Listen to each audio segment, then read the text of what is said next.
Bayangkan ini, tengah malam, sunyi, senyap. Kamu baru saja mau terlelap setelah seharian bekerja. Tiba-tiba suara itu terdengar. Bukan suara hantu, bukan suara pencuri, tapi suara garukan.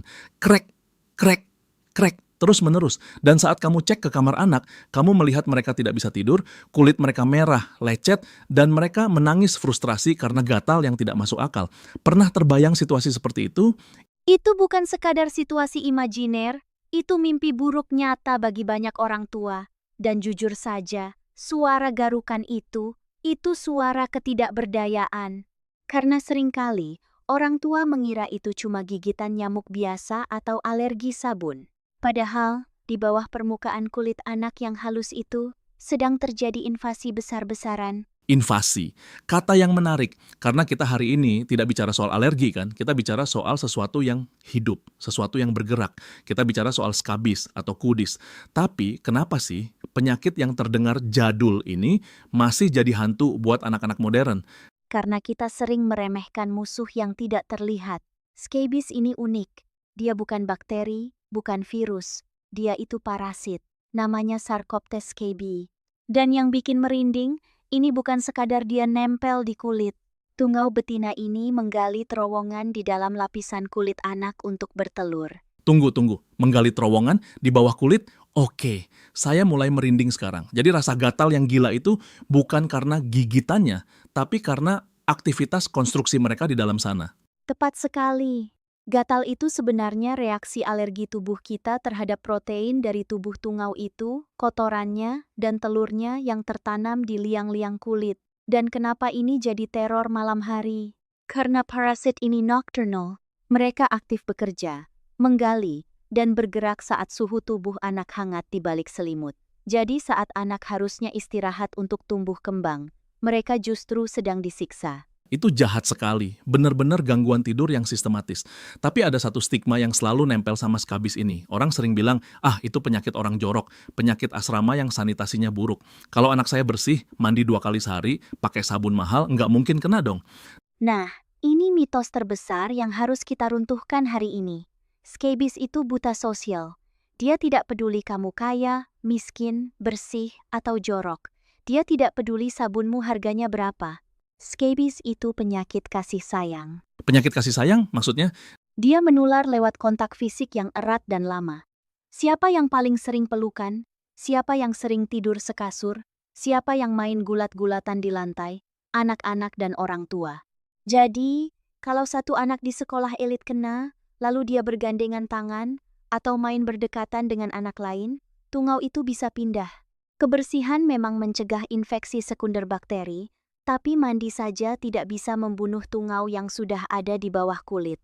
Mereka underground, di bawah radar sabun. Wah, ini mengubah perspektif sih. Jadi kita nggak bisa menyalahkan orang tua dengan label kurang jaga kebersihan ya.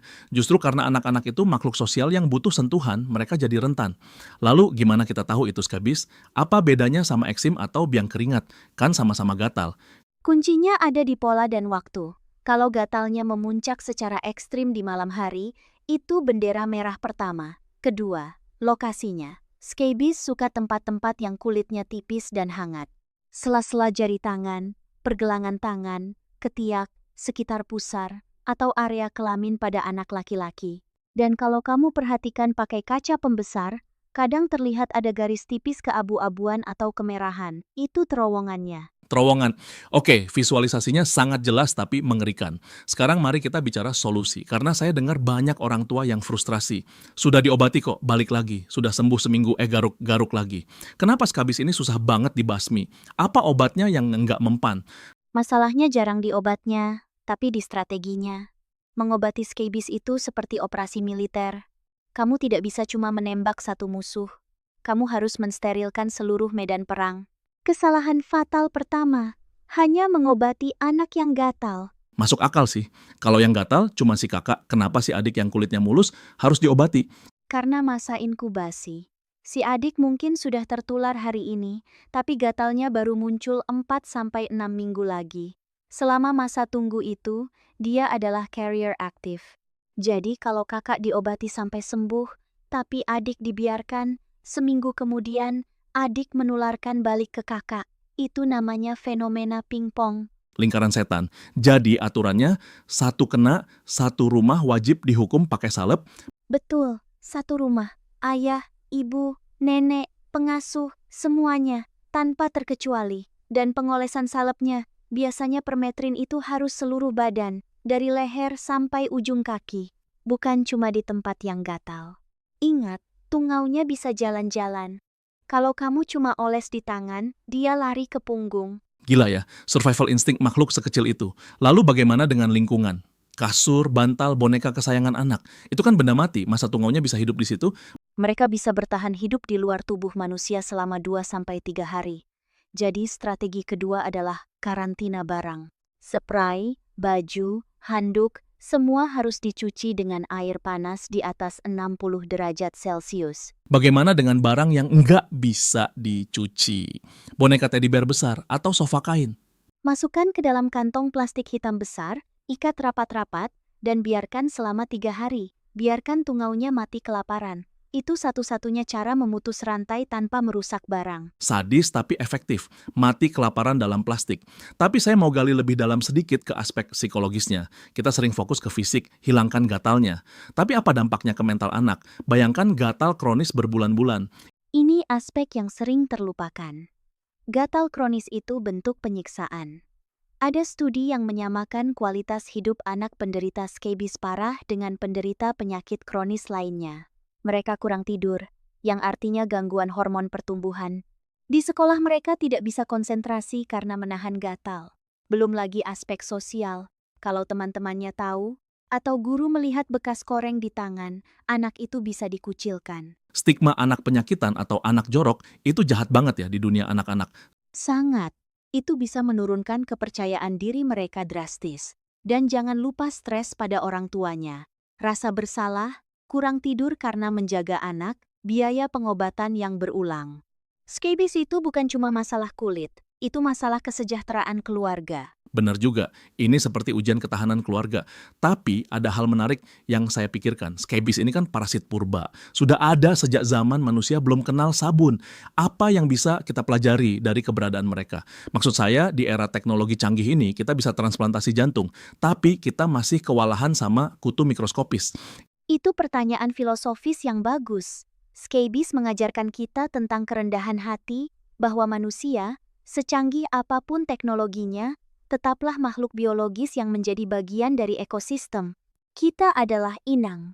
Ini mengingatkan kita bahwa batas antara tubuh kita dan dunia luar itu sangat tipis. Dan juga, ini mengajarkan kita tentang konsekuensi dari kehidupan sosial. Kita ingin dekat dengan orang lain, kita ingin bersentuhan, tapi kedekatan itu membawa risiko. Risiko dari keintiman ya, ironis sekali. Penyakit yang menular lewat pelukan, tapi solusinya adalah isolasi dan sterilisasi massal.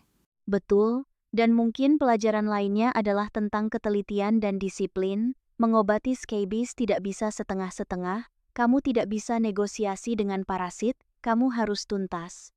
Ini melatih orang tua untuk detail, sabar, dan kompak. Kalau ayah malas pakai salep, usaha ibu mencuci semua spray jadi sia-sia. Jadi ini ujian kekompakan parenting juga ternyata. Oke, sebelum kita tutup, kalau ada orang tua yang sedang mendengarkan ini dan sekarang sedang panik mengecek sela-sela jari anaknya, apa satu pesan kunci yang harus mereka pegang? Jangan panik dan jangan malu.